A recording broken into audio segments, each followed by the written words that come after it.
Hi hello friends, welcome to cricket ప్రపంచం. నేను Harsha. Punch అయితే అదిరింది. అండ్ ఆల్సో బుమ్రా అయితే మా హాస్పిటల్కి స్కానింగ్కి వెళ్ళాడు. ఆ విజువల్ చూసినప్పుడైతే నాకైతే చాలా బాధ వేసింది. అండ్ ఆల్సో ఇండియా డే 2 మొత్తం డామినేషన్ చేసింది. అసలు ఎట్లా చేసింది ఏంటిది అని అయితే క్లియర్ కట్గా ఎక్స్ప్లెనేషన్ చేస్తాను. అండ్ ఆల్సో మన వీడియోస్ ఏమన్నా ఇండియన్ టీం ఎవరన్నా చూస్తున్నారా అనే డౌట్ అయితే వచ్చింది. ఎందుకంటే నిన్న పెట్టిన వీడియోలో చాలా పాయింట్స్ నాకు ఈరోజు ఆన్సర్లు దొరికాయి. అదేంటిదనేది ఫస్ట్ ఎక్స్ప్లెయిన్ చేస్తాను చూడండి. ఇండియన్ బ్యాటర్లో ఇంటెంట్ లేకుండా ఆడుతున్నారు. అసలు బౌలర్ చూసుకుంటే కనుక బుమ్రా వీళ్ళు ఆడినట్టు కూడా ఆడలేకపోతున్నారు. అసలు ఇండియా ఒకే ఒక ప్లేయర్ తోటి ఆడుతుందా అని అయితే నేను ఒకటి చెప్పాను నిన్న. అండ్ ఈరోజు చూస్తే కనుక దానికైతే ఇండియన్ బ్యాటర్లు అందరూ మంచి పాజిటివ్ ఇంటెంట్తో ఆడేళ్ళు. ఎస్పెషల్లీ చూసుకుంటే కనుక అందరు బ్యాటర్లు ఆ విధంగానే ఆడేళ్ళు. మనకు జైస్వాల్ నుంచి స్టార్ట్ చేస్తే కనుక ఎవ్రీ బ్యాటర్ గిల్ అవుట్ అయినా కూడా గిల్ కూడా మంచిగా ఆడిండు. ఆడినంతసేపు అయితే మంచి ఇంటెంట్తో ఆడిండు. పంత్ అయితే ఎస్పెషల్లీ కుమ్మి పడేసిండని చెప్పొచ్చు బాస్. సో నాకు అది అనిపించింది. అండ్ ఇంకో పాయింట్ కూడా అనిపించింది ఏంటంటే రోహిత్ శర్మ వచ్చేసి మధ్యలో అయితే బ్రేక్స్ ఉంటాయి, బ్రేక్ మధ్యలో వచ్చేసి తను కెప్టెన్సీ గురించి మాట్లాడాడు. కెప్టెన్సీ అనేది ఎర్న్ చేసుకోవాలి, ఒకరు ఇచ్చేది కాదు, పోస్ట్ కాదు అని అయితే చెప్పడం జరిగింది. అయితే నేను నిన్న ఒక కన్ఫర్మేషన్ ఇచ్చాను. ఏంటంటే ఛాంపియన్షిప్ ట్రోఫీకి కెప్టెన్గా బుమ్రా ఉండబోతున్నాడా ఏంటి అని అయితే కన్ఫర్మేషన్ నేను ఇచ్చాను. ఒకవేళ రోహిత్ ఇక్కడ కానీ కెప్టెన్సీ వదిలేస్తే నాకు తెలిసి బుమ్రానే ఛాంపియన్షిప్ ట్రోఫీకి తనే లీడ్ చేస్తాడని అయితే మనం చెప్పడం జరిగింది. సో దాన్ని ఉద్దేశించి గిల్ని ఉద్దేశించి కూడా తను కామెంట్ చేసినట్టు అనిపించింది. అండ్ ఆల్సో చూసుకుంటే కనుక పంత్ని పొగిడే అధికారం నాకు ఒక్కనికే ఉందని నేనైతే అనుకుంటాను. ఎందుకంటే నిన్న వీడియోలో నేను క్లియర్గా చెప్పాను, పంత్ ఆడిన షాట్ రాంగ్ కాదు. పంత్ అనే పొజిషన్లో మనం లేము, ఇండియన్ టీం లేదు అని అయితే నేనైతే చెప్పడం జరిగింది. అండ్ ఆల్సో అయితే లాస్ట్ మ్యాచ్ ఓడిపోయినప్పుడు కూడా 100 బాల్స్ ఆడిండు, మీరు పంత్ని అనే హక్కు లేదని అయితే నేను చెప్పడం జరిగింది.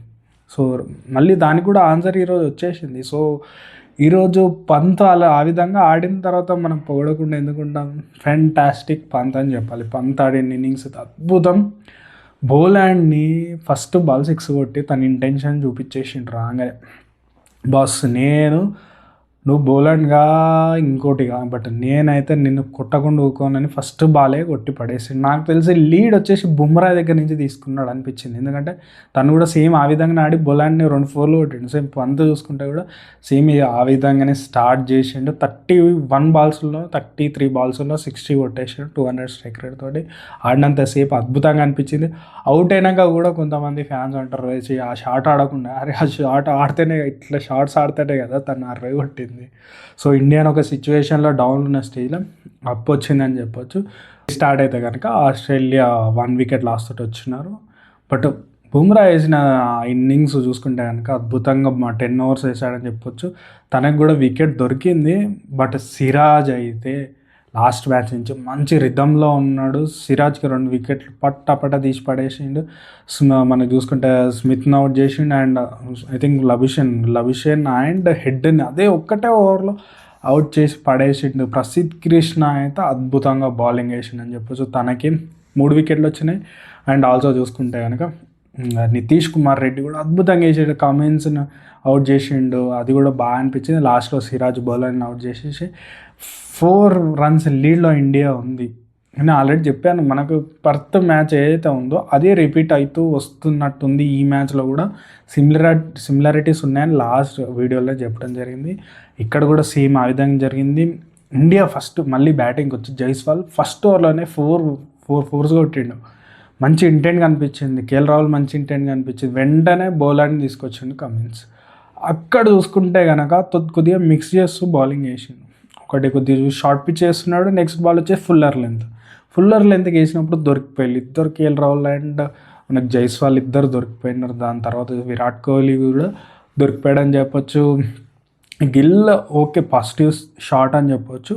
అది ఆఫ్ ద ఫీల్డ్, అంటే మనకు బాల్ పడ్డ తర్వాత off the pitch ball movement అయింది కాబట్టి దాన్ని ఏం చేయలేడు మనకు గిల్ కూడా. బట్ పంత్ అయితే రాగానే విహారం చేసిండని చెప్పొచ్చు. వచ్చిన ప్రతి బౌలర్ని కొట్టిండు. 6 తోటే హాఫ్ సెంచరీ చేసిండు. తర్వాత నెక్స్ట్ బాల్ 6 కొట్టిండు.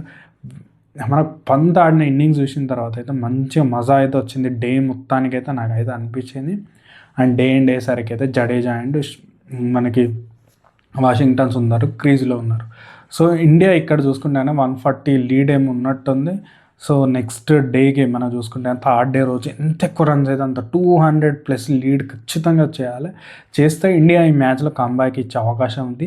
బుమ్రా రెస్ట్ దొరికింది, ఈ రోజు మొత్తం రెస్ట్ ఉన్నది కాబట్టి తనకు వస్తాడా లేదు, తన ఇంజురీ ఎంత పెద్దది అనేది కూడా తెలియదు కాబట్టి చాలా సస్పెన్షన్ ఉంటుంది. ఒకవేళ 200 రన్స్ ఇండియా కొట్టి బుమ్రా ఉంటే కనుక ఈ మ్యాచ్ ఇండియానే గెలుస్తుంది. బట్ ఓన్లీ ప్రాబ్లం వచ్చేసి హెడ్ తోటి ప్రాబ్లం ఉంటుంది. హెడ్ని ఒక్కరిని ఆపాలి, మిగతా ప్లేయర్లు ఎవరిని ఆపిపోయినా ప్రాబ్లం లేదు, కానీ ఫస్ట్ హెడ్ని ఆపితేనే ఈ మ్యాచ్ అనేది గెలవబోతున్నాం మనం.